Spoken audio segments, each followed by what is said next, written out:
Saudi আরবের দুর্গম মরুদ্যান আল আসির। রাত 10টা। চারিদিকের দিগন্ত প্রসারিত বালির সমুদ্রে একটি ক্ষুদ্র তিলকের মতো ঘুমিয়ে আছে আল আসির। খেজুরকুঞ্জ আচ্ছাদিত আল আসিরের ঘুটঘুটে অন্ধকারের বুক চিরে একটি লাল আলো স্থিরভাবে জ্বলছে। ভয় করে আলোর দিকে চাইলে যেন কালো রাত্রির বিশাল দেহ রক্তচক্ষু তুলে কাউকে শাসাচ্ছে। আল আসিরের পশ্চিম আকাশে হঠাৎ ইঞ্জিনের শব্দ শোনা গেল। শব্দ নিকটতর হল। বোঝা গেল হেলিকপ্টার লাল আলোর উপরে এসে সার্চলাইটের আলো একবার নিচে নিক্ষেপ করল। সার্চলাইটের আলোয় একটি দীর্ঘ রানওয়ে স্পষ্ট হয়ে উঠল। নিভে গেল সার্চলাইট। ল্যান্ড করল হেলিকপ্টারটি। মাত্র 25 মিনিটের মধ্যে আরও 3টি হেলিকপ্টার ল্যান্ড করল আল আসিরে। আল আসিরের মাঝখানে খেজুরকুঞ্জে ঢাকা একটি কালো পাথরের বাড়ি। বাইতুল আমিন শাহ সৌদের একটি অবকাশ নীড়। পারস্য উপসাগরের হিমেল বাতাস সিক্ত এই নীরব নিঝুম মরুদ্যানে শাহ সৌদ মাঝে মাঝে অবকাশ যাপন করতে আসেন। শাহ ইবনে সৌদের অবকাশ নীড় এই বাইতুল আমিনেই আজ সংযুক্ত আরব কমান্ড ও আরব সুপ্রিম সিকিউরিটি কাউন্সিলের বৈঠক বসেছে। ফিলিস্তিন সম্পর্কে গুরুত্বপূর্ণ সিদ্ধান্ত নেওয়া হবে আজ এখানে। অতি গোপন এ বৈঠক।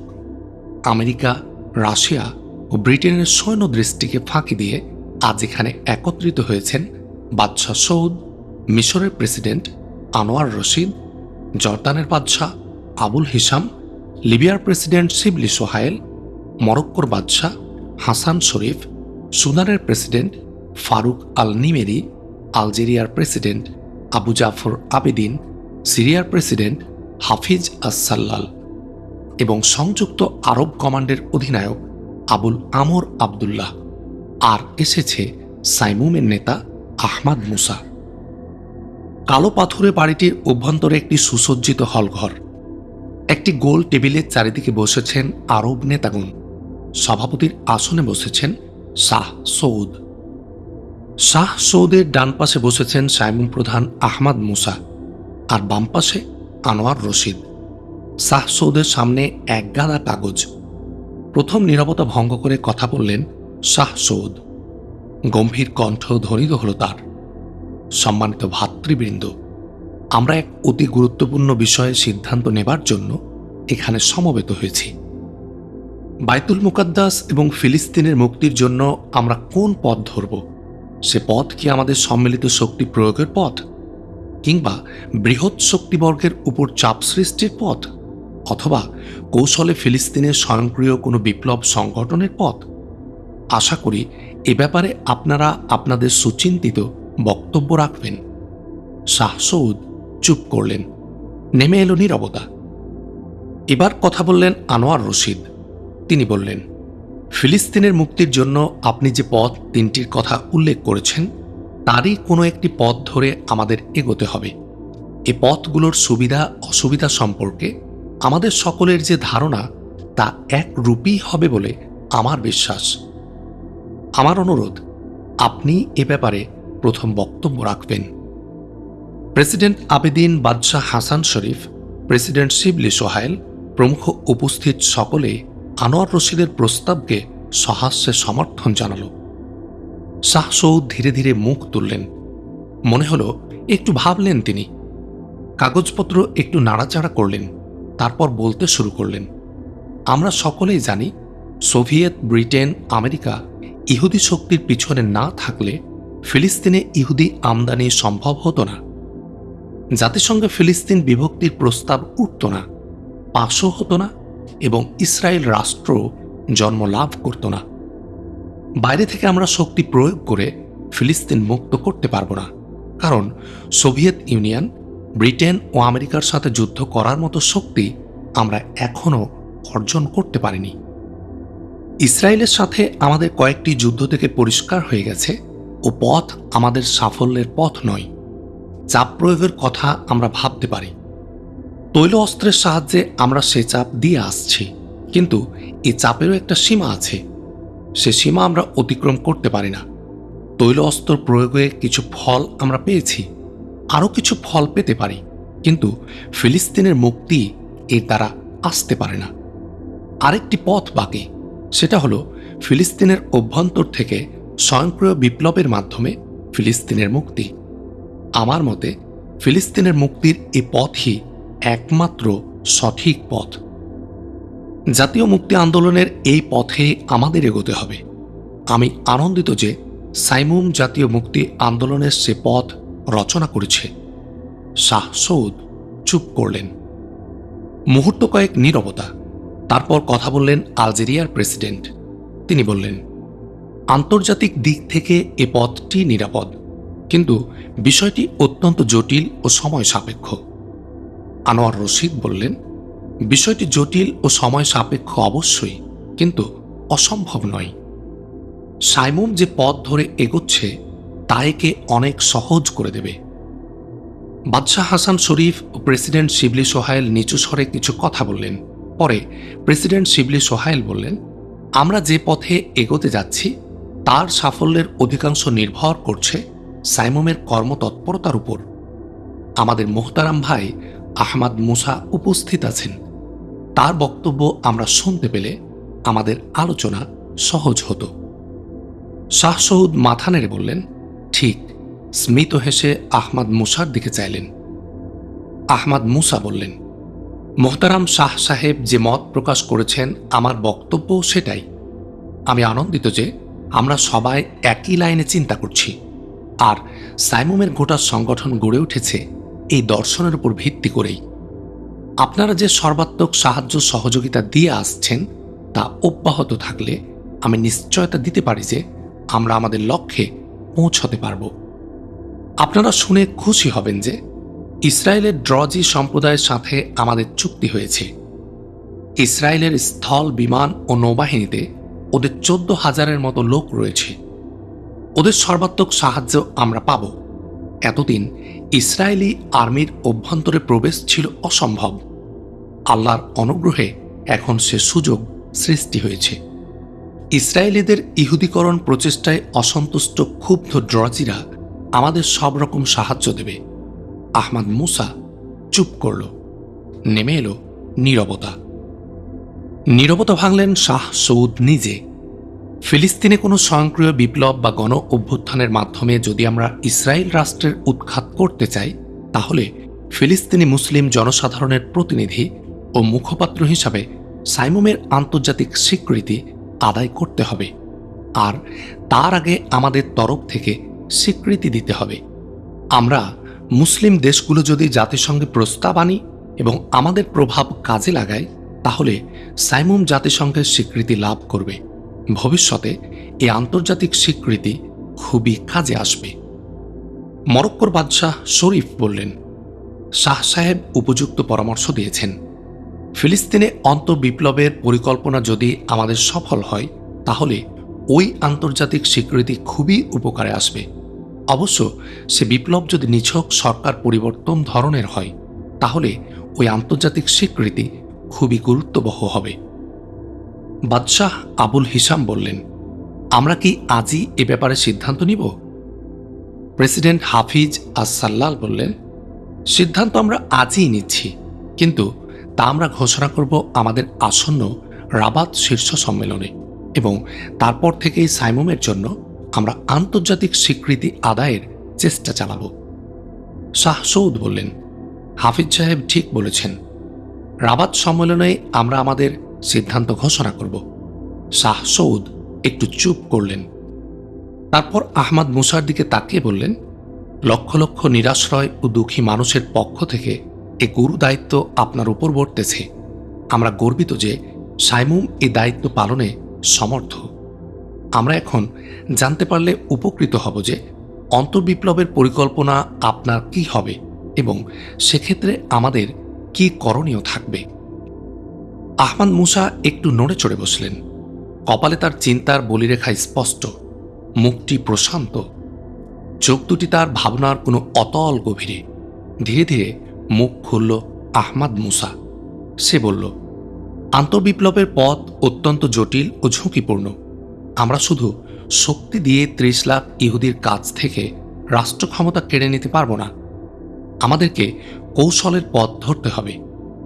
ইসরায়েলি নেতাদের পারস্পরিক বিরোধের সুযোগ আমাদের নিতে হবে। উচ্চাভিলাষী মোশে হায়ান ক্যাবিনেট থেকে সরে দাঁড়িয়েছে। ইসরায়েলি আর্মির সাবেক সর্বাধিনায়ক জেনারেল রবিন রাজনৈতিক ক্ষমতা দখলের চেষ্টা করছেন, আমরা জানি। ইসরায়েল আর্মির এক বিরাট অংশের উপর এই দুজনের প্রভাব রয়েছে। ইসরায়েলের বন্ধু দেশগুলো তাদের রাজনৈতিক উচ্চাভিলাষ সম্পর্কে জ্ঞাত আছে। আমরা তাদের দুজনকে কাজে লাগিয়ে ইসরায়েলি জনগণ ও সেনাবাহিনী এবং ইসরায়েলের বন্ধু রাষ্ট্রদের বিভ্রান্ত করব। বিভ্রান্তি কাটিয়ে প্রকৃত বিষয় তারা বুঝে ওঠার পূর্বেই আমরা আমাদের প্রতিষ্ঠিত করতে পারব বলে আশা করছি। আহমাদ মুসা একটু থামলেন, আবার শুরু করলেন। এর উপর আমরা যদি আন্তর্জাতিক স্বীকৃতি পাই তাহলে ভবিষ্যতে তা আমাদের খুব উপকারে আসবে। আমরা আন্তর্জাতিক স্বীকৃতি লাভের পর ইসরায়েল সরকারের সাথে আপোষমূলক মনোভাব আপনাদের দেখাতে হবে। আমি যতদূর জানি, ইসরায়েল স্বীকৃতির আশ্বাস পেলে তার অধিকৃত সব এলাকা সে ছেড়ে দেবে। ইসরায়েলের সাথে এ ধরনের সমঝোতার পথ আপনাদের করতে হবে, আর এ সমঝোতার চেষ্টা পাবলিসিটি ওয়ার্ক বেশি করতে হবে। ইসরায়েল আর্মি এবং সেখানকার জনসাধারণের এক বিরাট অংশ এই পরিকল্পনার বিরুদ্ধে। সুতরাং ইসরায়েল সরকারের এই আপোষমূলক মনোভাবের বিরুদ্ধে তারা বিক্ষুব্ধ হবে, আর আমরা এরই সুযোগ গ্রহণ করব। সোভিয়েত ইউনিয়ন, ব্রিটেন ও আমেরিকা আন্তরিকভাবে চায় না যে ইসরায়েল ও আরবরা পূর্ণ সমঝোতায় আসুক। সুতরাং আমাদের সাথে আপোষমুখী ইসরায়েল সরকারের বিরুদ্ধে কোনো অভ্যন্তরীণ অভ্যুত্থানকে তারা কোনরূপ সন্দেহের চোখে দেখবে না। আহমাদ মুসা থামল। প্রেসিডেন্ট শিবলি সোহাইল কথা বললেন। তিনি উঠে দাঁড়িয়ে আহমাদ মুসার ডান হাতটি হাতে নিয়ে একটি ঝাঁকুনি দিয়ে বললেন, খায়ের খায়ের, চমৎকার বুদ্ধি, চমৎকার পরিকল্পনা, মোবারকবাদ আপনাকে। শাহ সৌদের চোখ বুজে গিয়েছিল। ধীরে ধীরে তিনি চোখ খুললেন। হ্যাঁ, পরিকল্পনা ও প্রস্তাবগুলো খুব সমীচীন, সুচিন্তিত, কিন্তু সমস্যা দেখা দেবে বিপ্লবের প্রকৃতি প্রকাশ হয়ে পড়ার পর। আমেরিকা মরিয়া হয়ে কিছু করে না বসে। অবশ্য আফ্রো এশিয়া সহ চীন, ফ্রান্স প্রভৃতি দেশগুলো যদি আমাদের পাশে দাঁড়ায় তাহলে আমেরিকা সে সাহস পাবে না। তাছাড়া সোভিয়েত ইউনিয়নকে নিরপেক্ষ রাখার ব্যবস্থা করতে হবে আমাদের। আনোয়ার রশিদ ও হাফিজ আসাল্লাল প্রায় একই সঙ্গে বলে উঠলেন, আমরা তা পারব। আমরা যদি তাকে তার প্রভাব বলয়ের অক্ষমতার নিশ্চয়তা দান করি তাহলেই এটা করতে পারব। আবুল হিসাম, ফারুক আল নিমেরি, হাফিজ আসাল্লাল, শিবলি সোহাইল প্রমুখের মধ্যে টুকিটাকি আলোচনা চলতে লাগল। শাহ সৌদ তার টেবিলের সাদা বোতামে মৃদু চাপ দিলেন। তারপর বললেন, আমরা এখন নাস্তা করব। আমাদের এতক্ষণের আলোচনায় যে সিদ্ধান্তে পৌঁছলাম তা হল, 1. অন্তর্বিপ্লবের মাধ্যমে ফিলিস্তিন মুক্ত করতে হবে। 2. সাইমুমকে ফিলিস্তিনের প্রতিনিধি হিসাবে আমরা স্বীকৃতি দেব এবং আন্তর্জাতিক স্বীকৃতি আদায় করব। 3. ইসরায়েল সরকারকে আমরা এমন ধরনের মৈত্রীতে আবদ্ধ করতে চেষ্টা করব যাতে সেখানকার জনগণ ও সেনাবাহিনী বিক্ষুব্ধ হয়। 4. অর্থবল, লোকবল, অস্ত্রবল, যে সাহায্যই সাইমুমের প্রয়োজন পড়বে তা আমরা দেব। শাহ সৌদ থামলেন। তিনি চুপ করতে সাউন্ড প্রুফ ঘরটির দেয়াল ফেটে একটি দরজা বেরোল। দরজা দিয়ে নাস্তার ট্রে ঠেলে প্রবেশ করল শাহ সৌদের খাস বেয়ারা শরীফ ইবনে আলী আকরাম। রাবাতের আন্তর্জাতিক বিমানবন্দর, কঠোর প্রহরা চারিদিকে। দেশের শীর্ষস্থানীয় নেতৃবৃন্দ ও সীমিত সংখ্যক সাংবাদিক ছাড়া বেসামরিক কোনো লোকের চিহ্ন কোথাও নেই। আর মিনিট 7 মধ্যেই শাহ সৌদের বিশেষ বিমানটি ল্যান্ড করবে। মরক্কোর বাদশাহ হাসান শরীফ এবং মন্ত্রিসভার সদস্যবৃন্দ অধীর আগ্রহে অপেক্ষা করছেন তার। ঊর্ধ্বতন সামরিক অফিসার ও বিমান কর্মচারীদের ইতস্তত বিচরণ করতে দেখা যাচ্ছে। গার্ড অব অনার দেওয়ার জন্য সেনাবাহিনীর একটি ইউনিট প্রস্তুত রয়েছে। সালাম গ্রহণ মঞ্চের পাশেই দাঁড়িয়ে আছে বুলেট প্রুফ সুদৃশ্য গাড়ি। ওদেরই একটি বহন করবে শাহ সৌদ ও শাহ হাসান শরীফকে। আহমদ মুসা ভিআইপি রুম থেকে বেরিয়ে বিমান চত্বরে একটি চক্কর দিয়ে টয়লেটের দিকে চলল। সাধারণ আরবি পোশাক তার দেহে। টয়লেটে ঢুকতে গিয়ে একটি মুখের দিকে নজর পড়তেই তার চিন্তা যেন হোঁচট খেল। কাঁধে ক্যামেরা ঝোলানো একজন লোক বেরিয়ে আসছিল টয়লেট থেকে। সোডিয়াম লাইটের ধবধবে আলো লোকটির মুখের প্রতিটি রেখা যেন আহমাদ মুসার কাছে স্পষ্ট করে তুলল। জোড়া ভ্রু, নাকের ডান পাশে কাটা দাগ, ঝুলে পড়া ঠোঁট। কোথায় যেন এ মুখ তিনি দেখেছেন। লোকটির পিছনে আরেকজন লোক বেরিয়ে এলো। এই লোকটিকে আহমাদ মুসা চিনে, বাদশাহ শরীফের খাস ড্রাইভারদের প্রধান। আহমাদ মুসা টয়লেটে ঢুকল, কিন্তু উড়োজাহাজের প্রপেলারের মতো চিন্তা তার মাথায় ঘুরপাক খাচ্ছিল। তাস এর এ সাংবাদিক ভদ্রলোকটিকে। হঠাৎ তার চোখের সামনে ভেসে উঠল ডসিয়ার অ্যালবামের একটি মুখ। সেই জোড়াভ্রু, নাকের ডান পাশে কাটা দাগ, ঝুলে পড়া ঠোঁট। নাম ইসাক এলিশ, ইরগুঞ্জয় লিওমির দুর্ধর্ষ ইহুদি স্পাই। কথাটা মনে হওয়ার সাথে সাথে গোটা শরীর রোমাঞ্চ দিয়ে উঠল আহমাদ মুসার। ইরগুঞ্জয় লিওমির অপারেশন স্কোয়াডের মধ্যমণি ইসাক এলিশ এখানে? তাস করেসপন্ডেন্ট সে কবে থেকে? বিজলির চমকের মতো আর একটি প্রশ্ন ছুটে এলো তার মনে। খাস ড্রাইভার প্রধান শরীফ আলম ইসাক এলিশের পিছনে বেরিয়ে গেল কেন? শাহ ফয়সালের শাহাদাতের ঘটনার পুনরাবৃত্তি ঘটতে যাচ্ছে না তো? কেঁপে উঠল মুসার লোহ হৃদয়। আকাশে জেট ইঞ্জিনের শব্দ শোনা যাচ্ছে। ল্যান্ড করছে শাহ সৌদের বিমান। টয়লেট থেকে ছুটে বেরিয়ে গেল আহমাদ মুসা। ওই তো রানওয়ে দিয়ে ছুটে আসছে শাহ সৌদের বিশেষ বিমানটি। বাদশাহ হাসান শরীফ ও ঊর্ধ্বতন নেতৃবৃন্দ বিমান চত্বরে এসে দাঁড়িয়েছেন মহান অতিথিকে সম্বর্ধনার জন্য। দ্রুত কাজ করছিল আহমাদ মুসার মন। বিন্দু বিন্দু ঘাম তার কপালে, চোখে তার দৃঢ় সিদ্ধান্তের ছাপ।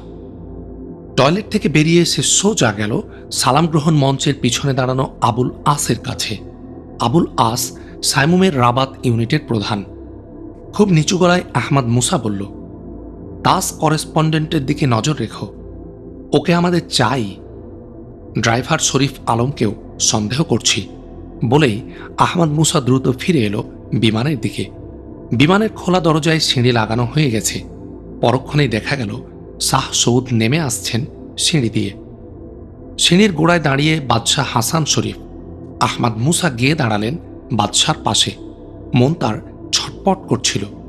অবিলম্বে কয়েকটি কথা বলা দরকার বাদশাহকে, কিন্তু ফুরসত কই।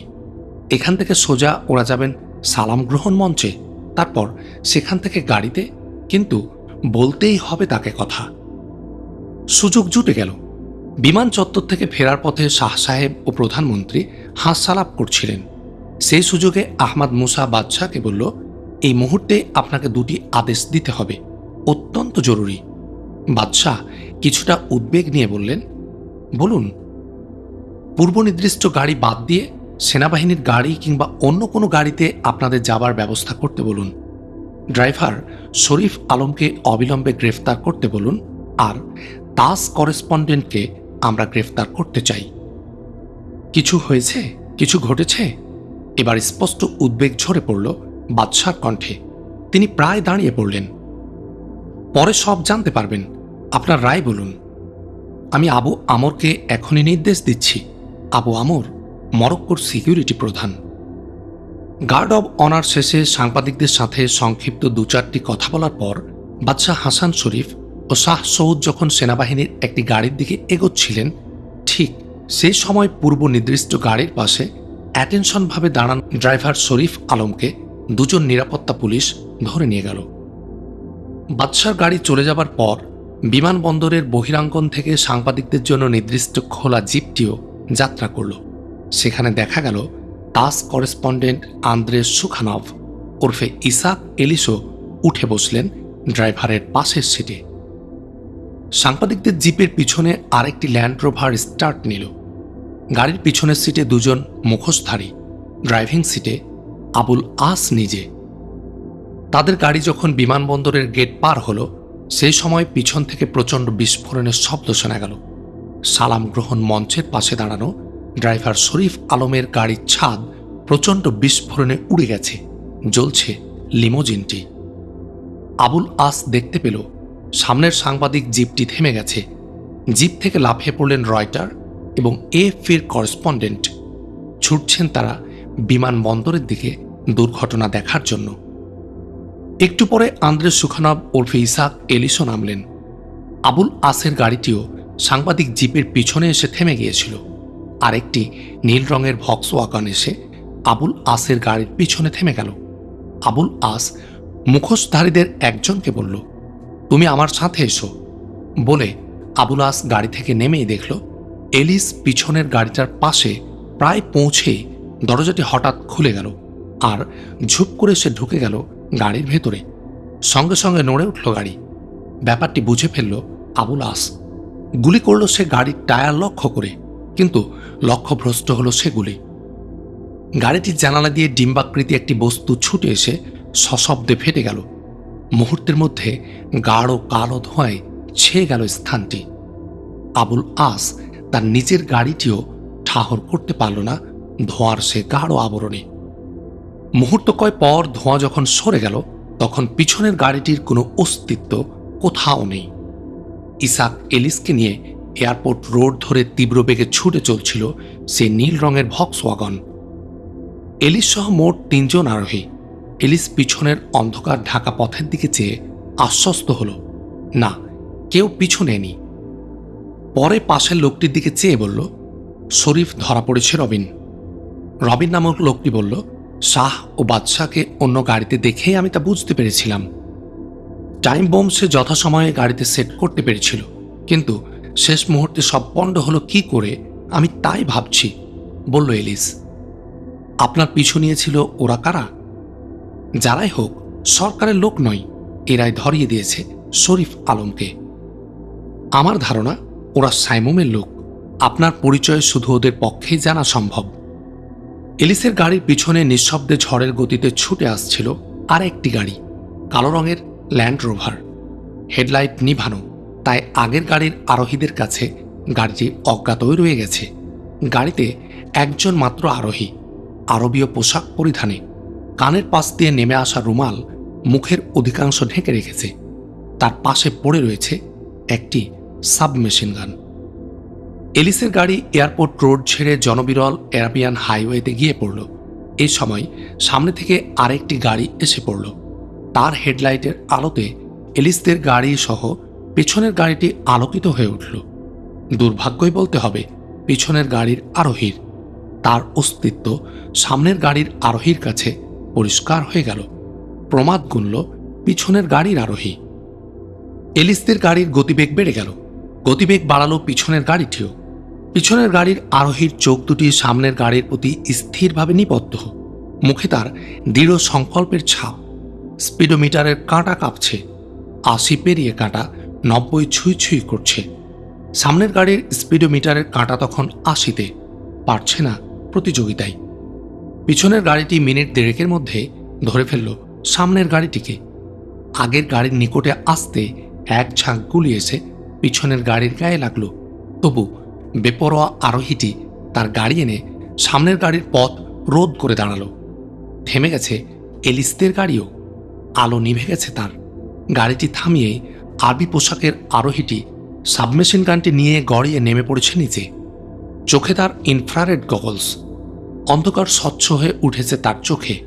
ওই গাড়ি থেকে গুলি বৃষ্টি হচ্ছে।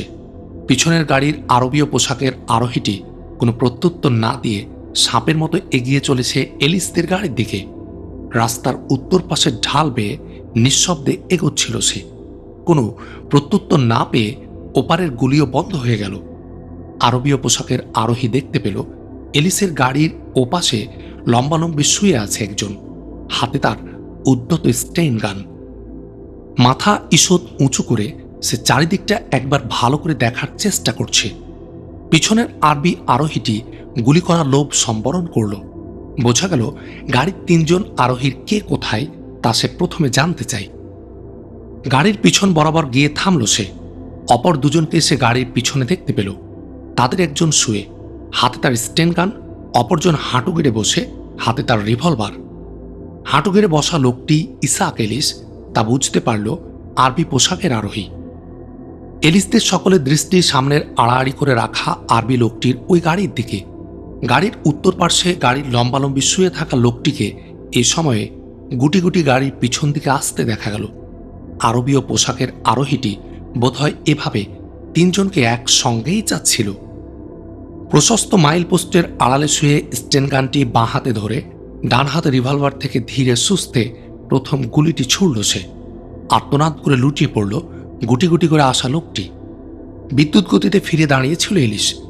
একটু মাথা তুলে ফিরবার চেষ্টা করছিল গাড়ির পিছনে শুয়ে থাকা লোকটিও, কিন্তু আরবীয় পোশাকের আরোহীটির দ্বিতীয় গুলি তার কানের পাশ দিয়ে ঢুকে গেল একদম মাথার ভেতরে।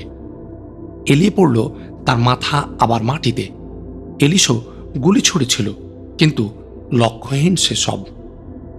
বোঝা গেল আরবীয় পোশাকের আরোহীটি ইচ্ছে করেই তৃতীয় গুলিটি ছুড়ল না, বরং সে দ্রুত স্থান ত্যাগ করে ঢাল বেয়ে দৌড়ে এলিসের গাড়ির ওপাশে গিয়ে উঠল।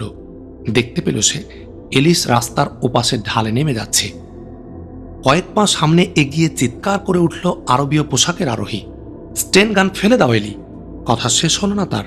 ঝট করে এলিস পিছনে ফিরে দাঁড়ালো, কিন্তু বেপরোয়া এলিসের স্টেন গান থেকে গুলি বেরোবার আগেই আরবীয় পোশাকের আরোহীর তৃতীয় বুলেটটি এসে এলিসের বাম কাঁধে ঢুকে গেল। স্টেন গান পড়ে গেল হাত থেকে। বসে পড়ল সে।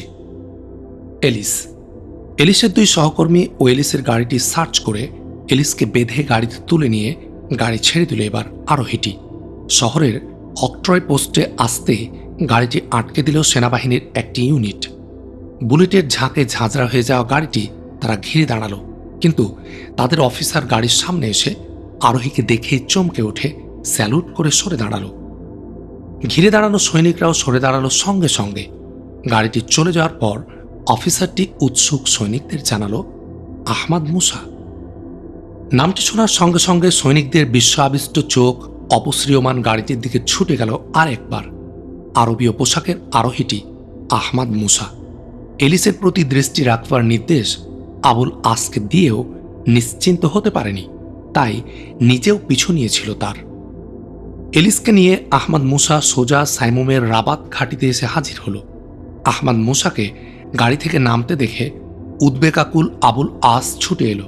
কিছু বলতে যাচ্ছিল আবুল আস, কিন্তু গাড়ির ভিতর থেকে হাত পা বাঁধা এলিসকে পিটপিট করে চাইতে দেখে চমকে উঠে থেমে গেল সে।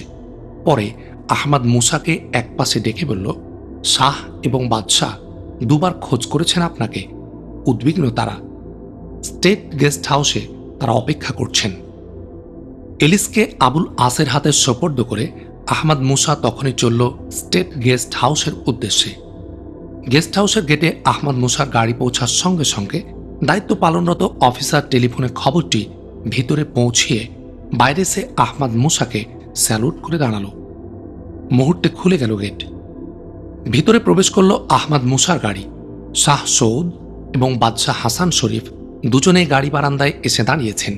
আহমাদ মুসা গাড়ি থেকে নামতেই জড়িয়ে ধরলেন প্রথমে বাদশাহ এবং পরে শাহ সৌদ। বাদশাহ বললেন, আল্লাহ এক ভয়ানক দুর্ঘটনা থেকে আমাদের বাঁচিয়েছেন আপনার সাহায্যে। শাহ বললেন, শুধু আমরা নই, শীর্ষ সম্মেলনটিও রক্ষা পেয়েছে। সমস্ত প্রশংসা আল্লাহর। স্মিত হেসে জবাব দিল আহমাদ মুসা। গাড়ির দিকে চেয়ে ভ্রু কুঁচকে শাহ সৌদ বললেন, মনে হচ্ছে যুদ্ধক্ষেত্র থেকে ফিরলেন। বাদশাহ গাড়ির দিকে চেয়ে বললেন, তাই তো। তারপর তিনি বললেন, চলুন ভিতরে গিয়ে শোনা যাবে সব। স্টেট গেস্ট হাউসের সুদৃশ্য ড্রয়িং রুমে এসে বসলেন তারা। বাদশাহ প্রথম কথা বললেন। প্রথম চোটেই ড্রাইভার শরীফ আলম সব স্বীকার করেছে। অত্যাধুনিক টাইম বোমটি সাপ্লাই দিয়েছে আদ্রে সুখানভ। আদ্রে সুখানভ নয়, ওর আসল নাম ইসাক এলিস, ইরগুনজাই লিওমির দুর্ধর্ষ স্পাই। ইসাক এলিস। চমকে উঠলেন যেন শাহ ও বাদশাহ দুজনেই। কিছুক্ষণ নির্বাক সকলেই। প্রথম মুখ খুললেন বাদশাহ। বললেন, দুঃখ হচ্ছে, হাতের মুঠোয় পেয়েও আমরা তাকে ধরতে পারলাম না। আবুল আস কিন্তু চেষ্টার কোনো ত্রুটি করেনি। আপনি খুশি হবেন, এলিস ধরা পড়েছে। তার দুজন সাথী নিহত, সেও আহত। এইমাত্র তাকে আমি আবুল আসের হাতে তুলে দিয়ে এলাম। আলহামদুলিল্লাহ, ধরা পড়েছে এলিস? সপ্রশংস দৃষ্টিতে তাকালেন বাদশাহ আহমদ মুসার দিকে। আহমদ মুসা পূর্বাপর সব ঘটনা তাদের জানালেন। সব শুনে বাদশাহ যেন অভিভূত হয়ে পড়লেন। শাহ সৌদ বললেন, আল্লাহ আপনাকে দীর্ঘজীবী করুন। মজলুম মানবতার খেদমতের জন্য আল্লাহ আপনাকে বাঁচিয়ে রাখুন। আহমদ মুসা বললেন, ইসাক এলিসের গ্রেফতারের খবর গোপন রাখতে হবে। আগামীকাল শুধু এটুকু খবর থাকবে কাগজে, বিস্ফোরণের পর থেকে আদ্রেস সুখানবের অন্তর্ধান ঘটেছে। অবশ্য কোনো সাংবাদিকই এর বেশি কিছু বলতে পারবে না। শরবত এলো এ সময়। শরবত পান করার পর প্রসঙ্গান্তর ঘটল। শাহ সৌদ বললেন, এখন থেকে 15 মিনিটের মধ্যে মার্কিন পররাষ্ট্রমন্ত্রী এখানে আসছেন। হঠাৎ তার এ আগমন বিস্ময় প্রকাশ করল আহমদ মুসা। আমার ধারণা অনুরোধ ও হুমকি দুই নিয়ে আসছেন তিনি। কি রকম? পূর্ণ দৃষ্টিতে চাইল আহমদ মুসা শাহ এর দিকে। ফিলিস্তিনের প্রতিনিধি হিসাবে আমরা যেন আগামীকালের শীর্ষ সম্মেলনে সাইমুমকে স্বীকৃতি না দেই, এ অনুরোধ তিনি জানাবেন। আর ইউরোপ ও আমেরিকার প্রাণস্বরূপ তেল নিয়ে অধিক বাড়াবাড়ি করলে আরবদেরকে প্রলয়ঙ্কারী এক যুদ্ধের ঝুঁকি নিতে হবে, এ হুমকি তিনি দেবেন। থামলেন শাহ সৌদ। আর এ হুমকি ও অনুরোধের মূল লক্ষ্য হল ইসরায়েল রাষ্ট্রের স্থায়িত্ব নিশ্চিত করা। শাহ সৌদের কথার সঙ্গে যোগ করল আহমদ মুসা। ঠিক বলেছেন আপনি, বললেন বাদশাহ। জবাব তো নিশ্চয় আপনারা ঠিক করে ফেলেছেন, বলল আহমদ মুসা। কেন, আল আসির বৈঠকে জবাব তো আমাদের তৈরি হয়ে আছে, বললেন শাহ সৌদ। একটু থেমে শাহ সৌদ আবার বললেন, তবে উপস্থাপনটা হবে একটু আলাদা ধরনের। যেমন? শাহ সৌদের দিকে সপ্রশ্ন দৃষ্টিতে চাইল আহমদ মুসা। আমরা পরিষ্কার বলে দেব, ফিলিস্তিন নিয়ে আরবরা 3 বার যুদ্ধে নেমেছে। চতুর্থ যুদ্ধে তারা নামতে চায় না। এজন্য ফিলিস্তিনের প্রতিনিধি হিসাবে সাইমুমকে স্বীকার করে নিয়ে ফিলিস্তিন সম্পর্কিত সমস্ত দায় দায়িত্ব তার কাঁধে ছেড়ে দিয়ে আরব রাষ্ট্রগুলো ফিলিস্তিনের ব্যাপারে প্রত্যক্ষভাবে জড়িয়ে পড়া থেকে অব্যাহতি পেতে চাই। আর তেল অবরোধের সাথে ফিলিস্তিন সমস্যা ও অধিকতর আরব এলাকা প্রত্যর্পণের প্রশ্ন জড়িয়ে আছে। সাইমুমকে স্বীকৃতি দেওয়ার পর এবং ইসরায়েলের নিকট থেকে অধিকৃত সব এলাকা ফিরিয়ে পাওয়ার পর ফিলিস্তিন প্রশ্ন আরবদের কাছে গৌণ হয়ে পড়বে। তোল অবরোধের কোনো প্রশ্নও তখন আর উঠবে না। আর কথাও আমরা সুস্পষ্টভাবে জানিয়ে দেব, ইসরায়েল অধিকৃত এলাকা ফিরিয়ে দিলে ইসরায়েলের সঙ্গে তাদের শান্তি চুক্তিও হতে পারে। থামলেন শাহ সৌদ। হাসি খেলে গেল আহমদ মুসার মুখে। বলল সে, আমি আশা করছি মার্কিন পররাষ্ট্রমন্ত্রী মহোদয় খুশিই হবেন। আবার একে নিউ স্ট্র্যাটেজি মনে করতে পারেন তিনি। শাহ সৌদ হেসে বললেন, তা অবশ্য পারেন, করবেনও হয়তো তিনি। কিন্তু আরব রাষ্ট্রগুলো যে ইসরায়েলের ব্যাপারে কিছুটা সফট লাইন নিয়েছে, এই বোধ তাকে আশ্বস্ত করবে। এর ফলে তারা পারস্পরিক আলোচনার সুফল সম্পর্কে আশাবাদী হবে। আহমদ মুসার কথা শেষ হতেই বাদশাহ হাসান শরীফের লাল টেলিফোনটি বেজে উঠল। এয়ারপোর্ট থেকে টেলিফোন। মার্কিন পররাষ্ট্রমন্ত্রী মিস্টার হেনরি স্ট্যাফোর্ডকে পররাষ্ট্রমন্ত্রী ইসমাইল আবু বকর বিমানবন্দরে স্বাগত জানিয়েছেন। তারা আসছেন। আহমদ মুসা উঠে দাঁড়িয়ে বললেন, আমাকে এবার যেতে হয়, ওদিকে কিছু কাজও পড়ে আছে, এজাজত দিন। কাজ থাকবেই, কিন্তু এই মুহূর্তে বিশ্রাম আপনার খুব প্রয়োজন। শাহ এবং বাদশাহ আহমদ মুসাকে গাড়ি বারান্দা পর্যন্ত এগিয়ে দিলেন। তাদের সালাম নিয়ে গাড়িতে বসল আহমদ মুসা।